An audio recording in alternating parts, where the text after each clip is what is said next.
મિત્રો, ભારતમાં એક સમય હતો કે જ્યારે ભારતની ધીમી ગતિની ટ્રેનો અને અગવાડો જોઈને લોકો વિદેશની ટ્રેનો સાથે સરખામણી કરીને મેણા ટોણા મારતા. પણ હવે ભારત સરકાર તે મેણો ભાંગી રહી હોય તેમ રેલવેમાં ધરખમ સુધારા જોવા મળી રહ્યા છે. આજે દેશના ખૂણે ખૂણે વંદે ભારત ટ્રેન પહોંચી રહી છે. જાન્યુઆરી 2025 સુધીમાં દેશભરમાં 136 વંદે ભારત દોડી રહી છે. સ્પીડને મામલે જો વાત કરવામાં આવે તો ભારતે હવે સારી પકડ રેલવેમાં પ્રાપ્ત કરી લીધી છે. આ ઉપરાંત તેમાં સતત નવા ફીચર્સ પણ ઉમેરવામાં આવી રહ્યા છે, જેને લઈને આરામદાયક તેમજ ઝડપી મુસાફરી માટે મુસાફરોને એક સારો વિકલ્પ પ્રાપ્ત થયો છે. હા, ભાડા સાધારણ ટ્રેન કરતા વધારે છે, પરંતુ આ સુવિધાનો લાભ લેવા પણ મુસાફરો આતુર છે એ વાત નકારી શકાતી નથી. અમદાવાદ મુંબઈની વાત કરીએ તો આ બે સ્ટેશન વચ્ચે લગભગ બે વંદે ભારત હોવા છતાં પણ હંમેશા તે મુસાફરોથી પેક હોય છે.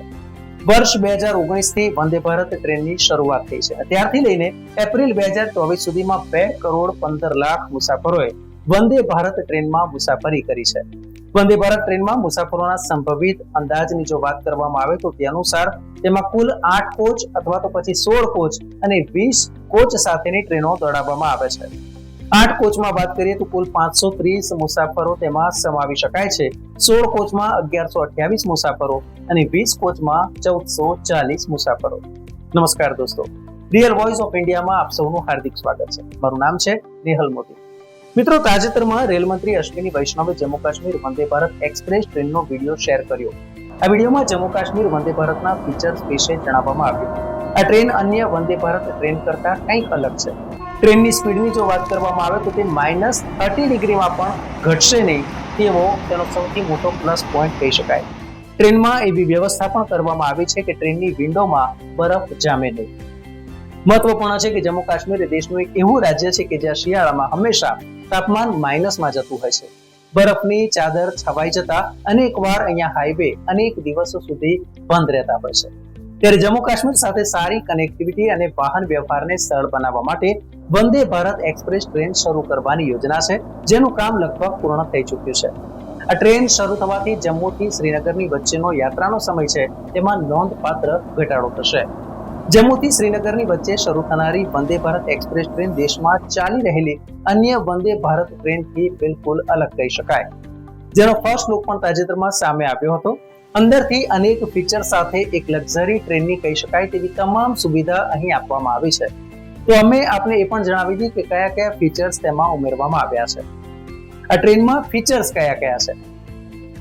જમ્મુ એન્ડ કાશ્મીર વંદે ભારત એક્સપ્રેસ ટ્રેનના આ વિડીયોને સોશિયલ મીડિયા પર ખૂબ જ શેર કરવામાં આવી રહ્યો છે. તેના ફીચર્સ વિશે પણ જાણકારી આપીએ છીએ. ત્યારે આપણે જણાવવાનું કે શ્રીનગર વંદે ભારત એક્સપ્રેસને ખાસ બનાવવા માટે ટ્રેનના કોચમાં water tank, silicone heating pad, આ ઉપરાંત હીટિંગ પ્લમ્બિંગ પાઇપ લગાવવામાં આવી છે. આ બંને ફીચર્સ ભારે ઠંડીમાં પણ પાણીને જામ નહીં થવા દે. વિડીયોમાં એવું પણ સ્પષ્ટ જણાવવામાં આવ્યું છે કે નવી વંદે ભારતના ડ્રાઈવર કેબિનમાં ટ્રિપલ એર વિન્ડ સ્ક્રીન પણ લગાવવામાં આવી છે. એના મિડલ પાર્ટમાં હીટેડ ફિલામેન્ટ મૂકવામાં આવ્યા છે કે જેથી બરફની વચ્ચે પણ તે ખૂબ જ કારગર સાબિત થઈ શકે. મિત્રો, કાચ ઉપર બરફ જામશે નહીં અને લોકો પાયલટ કેબિનમાં કાચ પર ગરમ ફિલામેન્ટ લગાવવામાં આવ્યું છે, જેને લઈને બરફ બનવાની સમસ્યા પેદા જ નહીં થાય. ભારે ઠંડીમાં પણ કાચ ગરમ રહેશે. ઠંડીથી બચવા માટે ટ્રેનના વોશરૂમમાં હીટર લગાવવામાં આવ્યા છે. તમે -30 ડિગ્રી તાપમાનમાં પણ આ ટ્રેનમાં મુસાફરી કરી શકો છો. કોચની બારીની વાત કરવામાં આવે તો બારીઓમાં હીટિંગ સિસ્ટમ આપવામાં આવી છે. કોચને ગરમ રાખવા માટે તેમાં હીટર પણ મૂકવામાં આવ્યા છે. જમ્મુ કાશ્મીરમાં ઠંડીને જોતા ટ્રેનમાં વિશેષ વ્યવસ્થા તૈયાર કરવામાં આવી છે. આ પહેલી વાર છે કે જ્યારે દેશમાં તમામ પ્રકારની સુવિધાઓ ધરાવતી આ ટ્રેન દોડાવવામાં આવી રહી છે.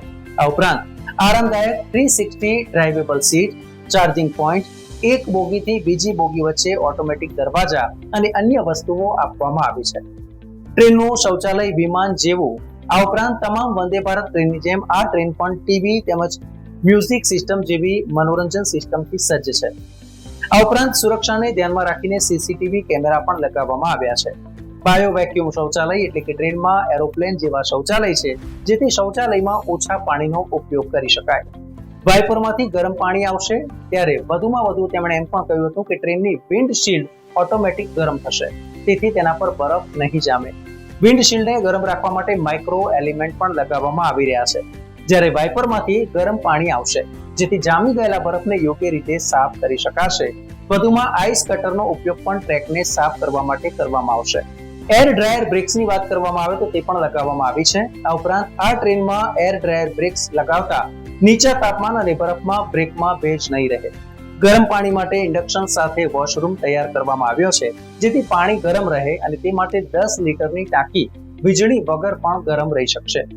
જમ્મુથી શ્રીનગર 4 થી 5 કલાકમાં પહોંચી શકાશે. આ ટ્રેન ટૂંક સમયમાં શરૂ થવા જઈ રહી છે. ટ્રેન તૈયાર છે, માત્ર મંજૂરીની રાહ જોવામાં આવી રહી છે. મહત્વપૂર્ણ છે કે મંજૂરી મળતા જ ટ્રેનનું સંચાલન શરૂ થઈ જશે. ટ્રેન શરૂ થતા જમ્મુથી શ્રીનગર માત્ર 4 થી 5 કલાકનો સમય લાગશે, જ્યારે રોડ માર્ગે જો વાત કરવામાં આવે તો લગભગ 8 થી 9 કલાક જેટલો સમય લેતા હોય છે. મિત્રો, મને આશા છે કે આ વિડીયો માહિતીસભર હતો, જે આપને પસંદ આવ્યો હશે. આવા જ વિડીયો માટે આપ જોતા રહો Revolt, real voice of India. ધન્યવાદ. મિત્રો, આપ યુટ્યુબ ઉપરાંત ફેસબુક, ઇન્સ્ટાગ્રામ, એક્સ સોશિયલ મીડિયાથી પણ અમારી સાથે કનેક્ટ રહી શકો છો. દેશ વિદેશના તમામ સમાચારો વાંચવા માટે અમારી વેબ પોર્ટલ revolt.in ઓપન કરશો. ધન્યવાદ.